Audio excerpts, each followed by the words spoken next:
En España, el Tribunal Constitucional avaló una reforma que permite abortar a las menores de 16 y 17 años sin necesidad del permiso de sus padres. Esto es una reforma de la ley que ya se había aprobado en 2023. El Tribunal Constitucional ha avalado este martes la reforma legal aprobada en 2023 que permite a las menores de 16 y 17 años abortar sin permiso de los padres.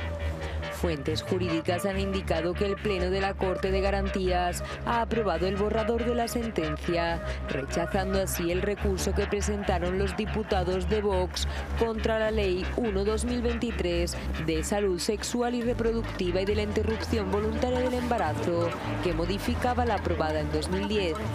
No obstante, 4 magistrados del ala conservadora han anunciado voto particular en contra de la decisión de la mayoría. Fue en febrero de 2023 cuando el Congreso aprobó definitivamente la reforma que supuso devolver a las menores de 16 y 17 años el derecho al aborto sin necesidad de contar con permiso paterno. Una reforma bastante compleja de plantear, generó muchas disputas dentro de las figuras políticas en España, pero básicamente plantea que las menores de 16 y 17 años pueden acceder a un aborto en los hospitales públicos, al que estén más cerca de su casa o en cualquiera del país. No necesitan ya el permiso de los padres, una autorización del papá, de la mamá o del tutor. Si en el caso se trata de una menor de 16 años que desea practicarse un aborto y no tiene el consentimiento de los padres, puede pedir a un tutor legal, puede solicitar un defensor que se encargue de realizar esos trámites y realizar el procedimiento de la misma manera.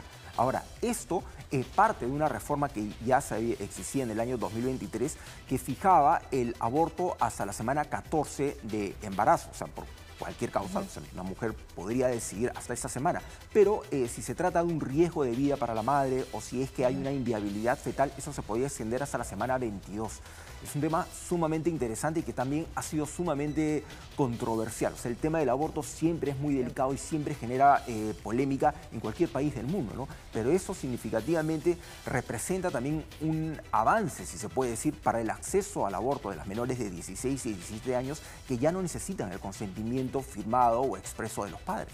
Claro, en un contexto donde una menor que se ve en una situación de un embarazo no planificado, siente el temor al rechazo de sus padres, a una situación crítica y accede al sistema de salud, porque lo que se busca es reducir la mortalidad de la madre, la mortalidad de esa joven que puede, por temor a decírselo a sus papás, por el miedo al castigo al que se puede someter, terminan sometiéndose a abortos clandestinos, abortos insalubres. Es lo más terrible. Que va por esa línea. Aquella persona, aquella mujer que decide abortar y que está convencida de hacerlo, lo va a hacer de manera segura o de manera insegura. Va a poner en riesgo su vida incluso si esa es la decisión que ha tomado en medio de una situación de desesperación o de imposibilidad de poder criar a este niño.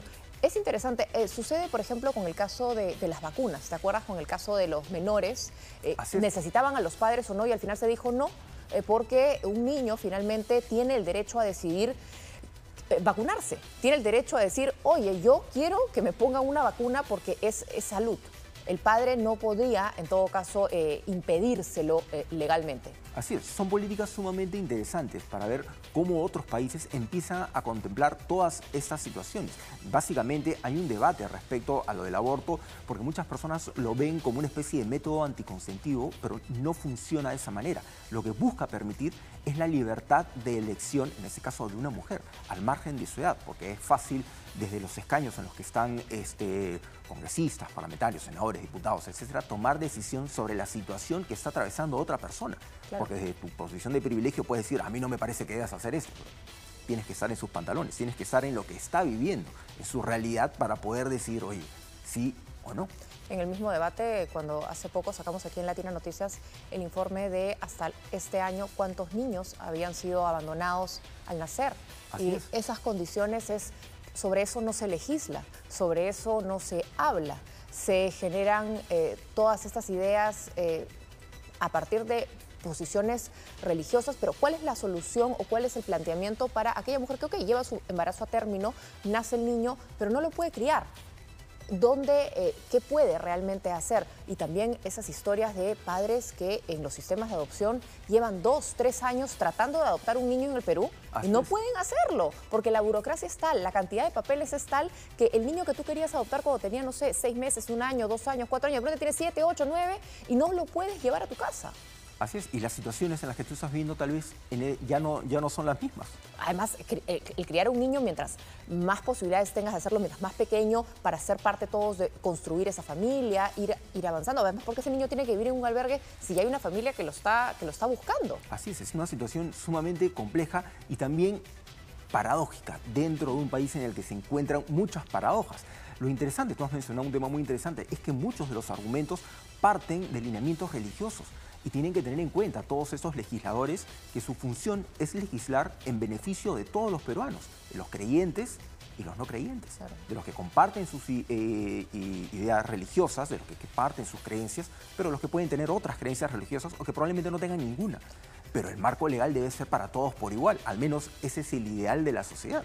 Ese es el ideal, por supuesto, siguiendo al final cada uno, que exista una norma no significa que tú tengas que aplicarla, porque justamente, bueno, obviamente no puedes matar a nadie, no puedes cometer un delito, no puedes robar, hay un marco legal. Hay un marco legal, parámetros bajo los cuales nos diferenciamos de los animales, ¿no? Donde tenemos las leyes hechas por los hombres, digamos.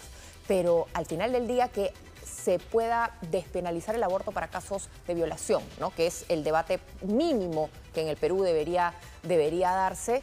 Si al final del día una mujer víctima de abuso sexual decide llevar a término su embarazo, está en todo su derecho, no está obligada a interrumpirlo. Es simplemente el tener la posibilidad de decidir si lo haces o no. Finalmente, cada una en su propia visión del mundo, en su propia realidad, tomará la decisión que desee y tendrá que ser absolutamente respetada.